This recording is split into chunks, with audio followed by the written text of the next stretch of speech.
이상한 알베르게 2 29번째 날 몰리나 세카에서 비아 프랑카 델 비에로소까지. 9번째 질문. 알베르게에서의 아침이 밝았다. 나는 눈을 뜨자마자 데스크로 갔다. 이번에는 또 어떤 답을 받을지 무척 궁금했다. 데스크로 내려가자 주인이 내 이름을 기억하고 있었는지 답변 봉투를 바로 전해주었다. 나는 주인에게 고맙다고 인사한 뒤 답변 봉투를 받아 얼른 방으로 올라갔다. 봉투를 열자 달콤한 과일 향이 났다. 9번째 질문. 알베르게는 과자집 같은 특이한 외관처럼 답변지도 이전 질문 알베르게와는 색달랐다. 앤셔. 투자하는 데에는 다음 2가지 조건을 생각해야 합니다. 1. 투자의 명분이 무엇인가? 2. 투자하고 난 다음 얻은 수익으로 무엇을 할 것인가? 위의 2가지 조건을 모두 충족한다면 투자에 성공할 것이고, 그렇지 않다면 실패의 고배를 마시게 될 것입니다. 먼저 첫 번째 조건부터 살펴보겠습니다. 주변에서 비트코인에 투자했다가 손해를 본 사람들을 잘 생각해 보십시오. 그들이 투자했습니까? 투기했습니까? 그들은 투자라고 말하지만 투기했기 때문에 돈을 잃고 손해를 본 것입니다. 투자했다면 당신이 말한 것처럼 손해를 보지 않았을 것입니다. 투자와 투기는 완전히 다릅니다. 우리가 돈을 가지고 무언가를 할 때 확실한 명분과 목적을 가지고 한다면 그것은 투자이지만, 단순히 돈을 더 많이 벌기 위해서나 요행을 바라고 한다면 그것은 투기입니다. 돈은 분명한 명분을 가지고 제대로 쓸 수 있는 사람에게 갑니다. 이때 명분이란 사적인 이익이 아니라 공적인 이익, 다시 말하면 사람을 이롭게 하는 행을 뜻합니다. 그렇기에 투기하면 손해를 보고 어려워지는 것입니다. 그런데 투자한 사람도 시간이 지나면서 초심을 잃고 명분보다 더 큰 것을 바라는 욕심이 생기면 그때부터는 투기가 됩니다. 질문에서 비트코인맨이 자신의 전 재산을 비트코인에 투자했다고 했는데, 본래 투자란 자신이 가진 여윳돈의 30%까지만 해야 합니다. 여기에서 여윳돈이란 자신의 수입에서 생활비를 제외한 돈으로 투자금이 여윳돈의 30%에서 넘어가면 그때부터는 투기가 되어 어려움이 돌아오게 됩니다. 돈이 나갈 때는 그냥 나가지 않습니다.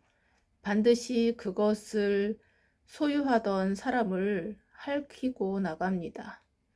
요즘 적지 않은 사람들이 투자하기 위해 은행에서 대출을 받기도 합니다. 그런 방법은 잘못된 것입니다. 물론 대출을 받는 것이 무조건 잘못은 아닙니다. 투자를 공부해 보기 위해서 약간의 돈을 대출할 수도 있습니다. 그런 사람은 투자를 공부해 보겠다는 명분을 갖고 있기 때문에 대출금으로 손해는 보지 않습니다. 다시 강조하지만 암호화폐이든 주식이든 부동산이든 그것에 투자하는 명분이 분명히 있어야 합니다. 그렇지 않고는 더 많은 돈을 모으려고만 한다면 그것은 투자가 아니라 투기이기 때문에 반드시 자신에게 어려움이 찾아오게 됩니다. 이번에는 두 번째 조건을 살펴보겠습니다. 투자하고 난 다음 얻은 수익으로 무엇을 해야 할까요? 그 수익에 대한 설계를 해야 합니다. 이때 설계란 사람을 이롭게 하는 행, 즉 올바른 사회 환원과 사회적 책임을 이행하기 위한 계획을 말합니다. 하느님은 우리가 무언가를 하겠다고 하면 그 목표를 이룰 때까지는 지켜봅니다.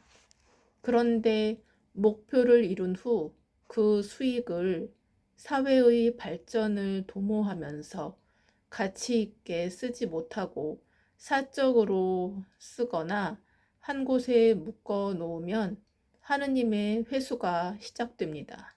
돈은 많은 사람들의 피와 땀이 모인 에너지로 돌고 돌아 사회에 순환되어야 하기 때문입니다.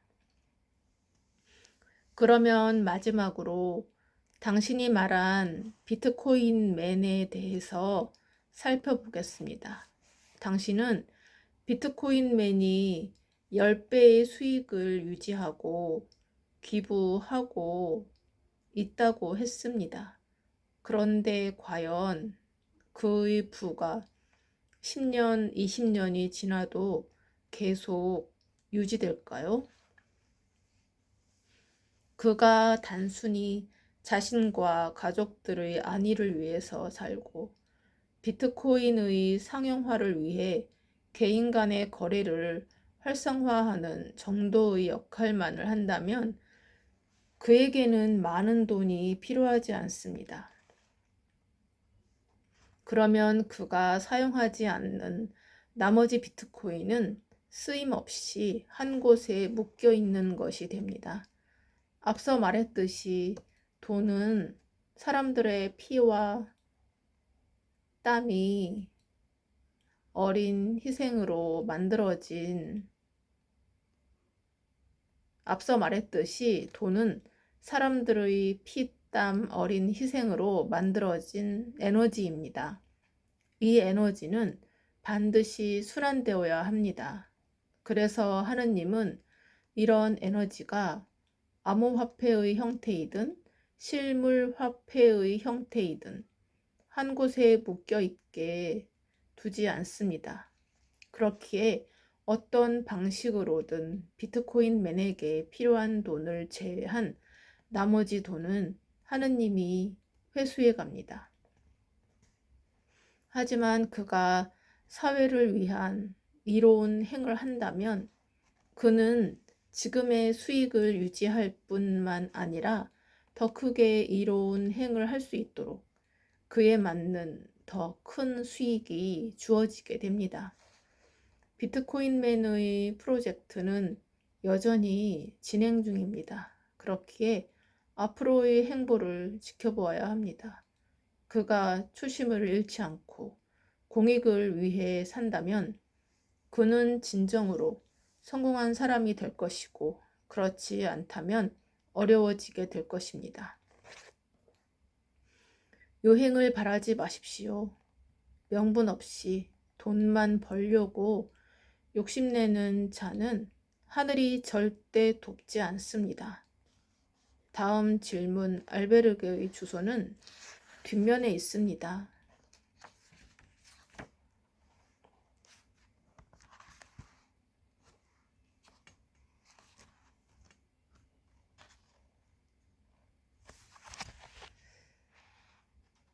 모두가 투자한다고 하는데 사실은 돈을 욕심내서 투기하고 있었던 것이구나.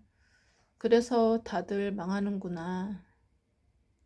돈은 분명한 명분을 가지고 제대로 쓸 수 있는 사람에게 갑니다. 나는 이 문구를 보는 순간 푸엔테 라 레이나에서 받았던 생각의 질에 대한 답변이 떠올랐다. 돈은 분명한 명분을 가지고 제대로 쓸 수 있는 사람에게 간다니. 그렇다면 명분이 있다는 것은 생각의 질이 높다는 것이구나. 나는 비트코인맨과의 대화를 곱씹으며 그의 명분을 떠올려 보았다. 어제 그는 인터뷰에서 현재의 불편한 통화 시스템을 혁명적으로 바꿔줄 대안으로 암호화폐를 생각하게 되었다고 했다. 하지만 그 당시 암호화폐가 상용화되지 않았기에 사람들에게 암호화폐를 알리고 이를 상용화하기 위해 여행하며 다양한 노력들을 하고 있다고 했다. 이러한 그의 행보는 가족들의 삶의 방식까지도 바꾸어 놓았다고 했다. 그렇다면 비트코인맨의 생각의 질은 아주 높다고 볼 수 있겠네. 그러다 문득 그의 마지막 말이 떠올랐다. 내 생각엔 아마 100배, 아니 1000배까지 상승하지 않을까 싶어요. 초심을 잃고 명분보다 더 큰 것을 바라는 욕심이 생기면 그때부터는 투기가 됩니다. 나는 비트코인맨의 마지막 말과 답변지의 마지막 문장이 오버랩되면서 찝찝함을 느꼈다. 페이스북에 답변지를 올리는데 비트코인맨의 해맑은 아이들이 떠올랐다. 비트코인맨 가족에게도 이 답변지를 보여주고 싶다는 생각이 들었지만 너무 오지랖인 것 같아 전달하기가 망설여졌다. 하지만 아이들이 계속 눈에 밟혔다. 그래서 나는 이 답변을 그들에게 공유해 주기로 했다. 메모지에 나의 페이스북 계정을 적고 응원의 메시지도 함께 덧붙였다. 당신들의 프로젝트를 응원합니다. 수연. 나는 아침 식사를 하고 있는 그의 가족들을 찾아가 조심스럽게 메모지를 전달했다. 메모를 받은 비트코인맨이 활짝 웃으며 말했다. 오, 수연씨, 응원 고마워요. 당신의 페이스북에 꼭 들어가 볼게요. 부엔 까미노. 나는 비트코인맨 가족과 가볍게 인사를 나누고는 짐을 챙겨 체크아웃했다. 알베르게 주인이 나에게 격려하듯 작별 인사를 건넸다. 부엔 까미노. 나도 그에게 힘차게 인사했다. 부엔 까미노. 알베르게를 나서자 서늘한 아침 공기가 뺨에 닿아 기분이 상쾌했다. 흙길과 아스팔트 포장 도로를 번갈아가며 씩씩하게 걷다 보니 어느새 폰페라다에 도착했다. 폰페라다는 푸르른 녹지와 진회색 지붕의 건물들이 아름답게 어우러져 있는 곳이었다. 그중 가장 돋보이는 명소가 있었는데 바로 템플 기사단의 성이었다. 근엄한 중세 시대의 웅장함이 배어있는 성과 맑은 하늘을 보니 나는 이곳에서 좀 더 시간을 보내고 싶었다. 성의 입구는 다양한 크기의 육면체 돌들이 자로 잰 듯 차곡차곡 쌓여 있었다. 육중하면서도 거대한 입구가 인상적이었다. 성 내부의 박물관에는 템플 기사단의 물품들이 전시되어 있었고 템플 기사단의 도서관도 있었다. 나는 내부를 둘러보고 밖으로 나와 돌 계단을 올랐다. 성에서 가장 높은 곳에 오르자 폰페라다의 전경이 한눈에 들어왔다. 특이한 것은 폰페라다의 건물 지붕이 대체로 진회색이라는 것이었다. 순례길에 오르고 붉은색의 지붕을 많이 보아온 나에게는 색다른 풍경이었다. 나는 성을 더 둘러보고 싶었지만 시간이 허락되지 않았다.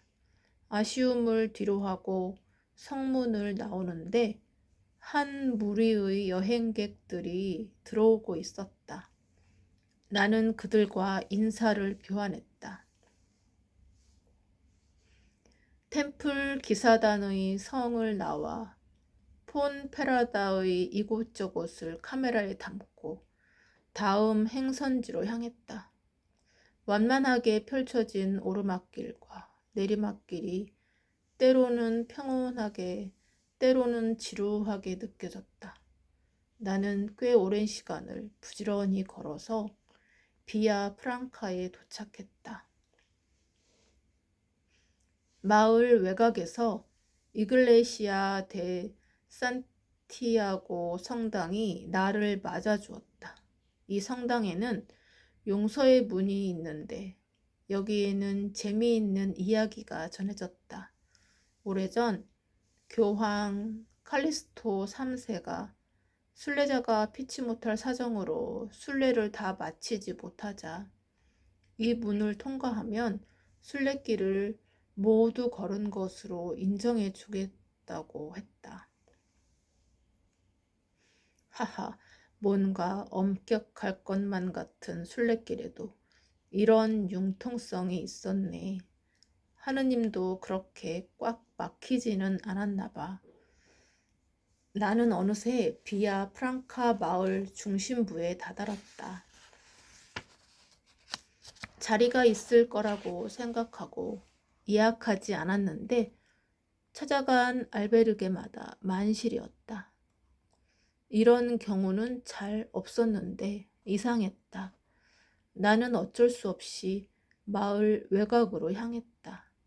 몇 군데의 알베르게를 더 돌아다니다가 겨우 숙박이 가능한 알베르게를 찾았다. 입구에는 한국어로 된 경고문이 붙어 있었다. 숙박하시는 분이 아니면 들어오실 수 없습니다. 뭐지? 들어가 보니 이곳은 얼마 전 경쟁사에서 예능 프로그램을 촬영했던 곳이었다.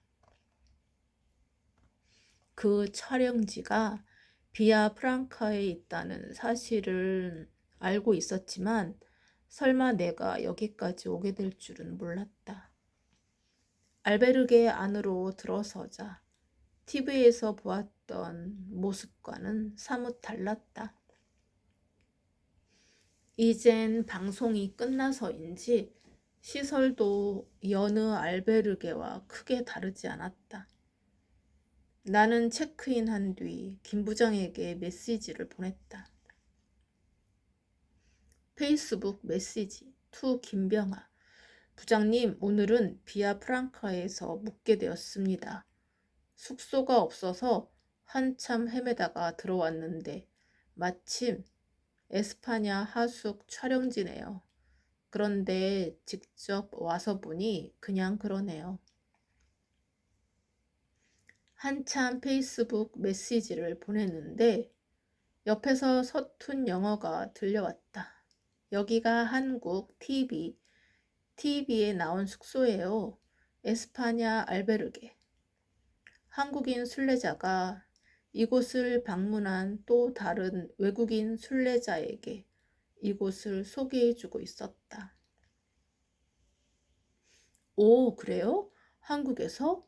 그 한국인은 알베르게 한쪽을 가득 채우고 있는 사진을 가리키며 신나게 설명했다. 당시 방송에서 나왔던 한국 음식을 보여주며 출연진으로 나왔던 대한민국의 탑 배우들이 직접 요리한 것이라며 호들갑스럽게 소개했다. K컬처가 확실히 유행인 것 같았다. 외국인도 사진을 보면서 신나서 오, 그래요? 를 연신 반복하며 한국에서 유명한 곳이라고 다른 외국인 순례자에게도 알려주었다. 그런 모습을 나도 흐뭇해하며 바라보고 있는데 스마트폰에서 갑자기 알림이 울렸다. 김 부장에게서 온 답장이었다. 페이스북 메시지 from 김병하. 그렇지, 그게 다 PD의 능력으로 포장해서 방송에 나온 거지. 원래 실제랑 방송이랑 다르잖아. 그건 그렇고, 오, 세브레이로의 일몰이 장관이라고 하더라. 거기 가서 촬영 좀 해와라. 일몰 촬영? 가만히 있어봐. 오, 세브레이로까지 도착하려면 여기서 얼마나 가야 하지? 그나저나 내일 날씨는 어떨까? 나는 스마트폰을 꺼내어 내일 날씨부터 확인했다. 다행히 날씨도 맑았고 기온도 적당했다. 그래, 김 부장이 이 정도는 확인하고 촬영하라고 했겠지. 그런데 날씨가 문제가 아니라 거리가 더 문제네. 지도를 찾아보니 예정보다 2~3시간 정도는 더 걸어야 했다. 이런 내일은 쉴 틈이 없겠네. 나는 일몰 촬영을 위한 장비를 미리 챙겨 놓았다. 저녁을 먹은 뒤 내일을 위해 일찍 잠을 청했다. 감사합니다.